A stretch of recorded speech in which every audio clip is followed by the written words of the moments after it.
તો રાજ્યની અંદર વિવિધ વિસ્તારોમાં આજરોજ વરસાદનું આગમન થયું છે। કમોસમી વરસાદે ક્યાંક ચિંતા મૂકી છે તો ક્યાંક ઠંડક પ્રસરાવી છે। વાત અમદાવાદની અંદર પણ વાતાવરણ પલટાયું છે કે જ્યાં વાતાવરણની અંદર એકાએક પલટો આવતા જ ધૂળની ડમરી ઉડવા પામી છે। ભારે પવનની શરૂઆત અમદાવાદની અંદર વિવિધ વિસ્તારોમાં જોવા મળી રહી છે કે જ્યાં એક બાદ એક વિવિધ વિસ્તારોમાં વાતાવરણમાં પલટો જોવા મળી રહ્યો છે। અચાનક જ અમદાવાદની અંદર પણ વાતાવરણ પલટાયું છે। એસજી હાઈવેના આ દ્રશ્યો છે કે જ્યાં ધૂળની ડમરીઓ ઉડી રહી છે। વિવિધ વિસ્તારોમાં આ જ પ્રકારે અત્યારે માહોલ જોવા મળી રહ્યો છે। રાજ્યના વિવિધ જિલ્લાઓમાં વરસાદનું આગમન થયું છે, તેમાં અમદાવાદ શહેરની અંદર પણ અત્યારે વાતાવરણ એકાએક પલટાઈ ગયું છે। અમદાવાદ શહેરના આ દ્રશ્યો છે કે જ્યાં ભારે પવન ફૂંકાઈ રહ્યો છે, ધૂળની ડમરીઓ ઉડી રહી છે।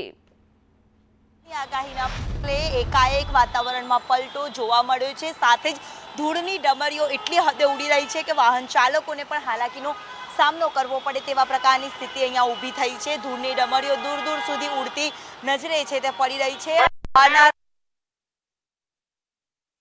સ્થિતિ ઊભી થયેલી જોવા મળી રહી છે। કમોસમી વરસાદની પ્રી મોન્સૂન એક્ટિવિટીના કારણે વરસાદની આગાહી હવામાન તરફથી વ્યક્ત કરવામાં આવી છે, જ્યારે અમદાવાદમાં પણ વરસાદની આગાહીના પગલે ધૂળની ડમરી વહેલી સવારથી વાતાવરણ જે કાળઝાળ ગરમીનું હતું અને હવે એકાએક વાતાવરણ પલટો આવ્યો છે। સીધા જે દ્રશ્ય અહીંયા જોવા છે તે મળી રહ્યા છે, સાથે જ વાહન ચાલકોને પણ હાલાકી પડે તે માટે ટ્રાફિક કર્મચારીઓ દ્વારા પણ જે કામગીરી છે તે કરવામાં આવી છે। સ્પીકર એનાઉન્સ કરીને સાવચેતીના ભાગરૂપે ધ્યાન રાખવા માટે પોસ્ટરની નીચે ન ઉભા રહેવામાં અપીલ તે કરવામાં આવી છે। 20 થી 30 કિલોમીટરની ઝડપે શહેરમાં પવન ફૂંકાયો છે। પવન ફૂંકવાના કારણે ટ્રાફિકના બંધ સર્જાયા છે, જ્યારે ટ્રાફિક જવાનો દ્વારા સ્પીકરમાં એનાઉન્સ કરીને શહેરીજનોને પવનથી બચવા માટેની અપીલ છે તે પણ કરવામાં આવી રહી છે। કેમેરામેન પુખરાજ શર્મા સાથે દિવ્યા ચૌહાણ, સંદેશ ન્યૂઝ, અમદાવાદ। ત્યારે આ પ્રકારનો માહોલ જોવા મળી રહ્યો છે। એક તરફ ભારે પવન ફૂંકાઈ રહ્યો છે, 43 ડિગ્રી તાપમાનમાં અત્યારે શહેરીજનોને રાહત તો મળી રહી છે, પરંતુ આ પવન જે પ્રકારે ફૂંકાઈ રહ્યો છે જેથી શહેરીજનોને ચેતવણી પણ આપવામાં આવી રહી છે કે જ્યાં ક્યાંક શેડ કે કોઈ પડે અને કોઈ ઇજાગ્રસ્ત થાય તે માટે અત્યારે ચેતવણી આપવામાં આવી રહી છે।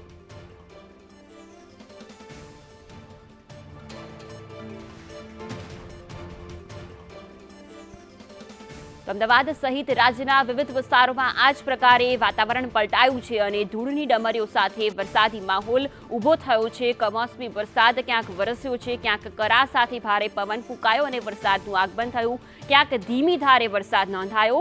સંવાદદાતા દિવ્યા જોડાયા છે। દિવ્યા, અમદાવાદની અંદર પણ એકાએક વાતાવરણ પલટાયું છે। અમદાવાદની અંદર વિવિધ વિસ્તારોમાં ભારે પવન ફૂંકાઈ રહ્યો છે, કેવી સ્થિતિ?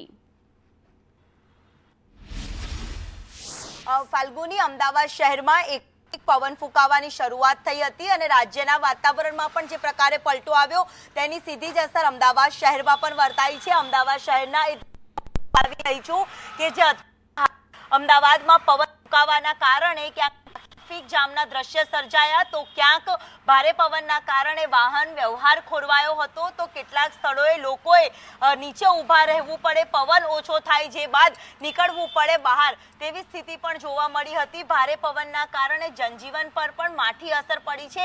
મહત્વનું છે કે અમદાવાદમાં જે પવન ફૂંકાયો તેની ગતિ 20 થી 30 કિલોમીટરની ઝડપનો પવન ફૂંકાયો હોય તેની ગતિ પણ તે નોંધાઈ હતી। અમદાવાદના અનેક વિસ્તારમાં પવન સાથે સામાન્ય વરસાદી ઝાપટા પણ પડ્યા છે, તો અમદાવાદના જે હાઈવેથી લઈને ગોતા તરફ માર્ગ છે ત્યાં અત્યારે જી દિવ્યા, જી બિલકુલ દિવ્યા, આભાર સમગ્ર વિગતો બદલ।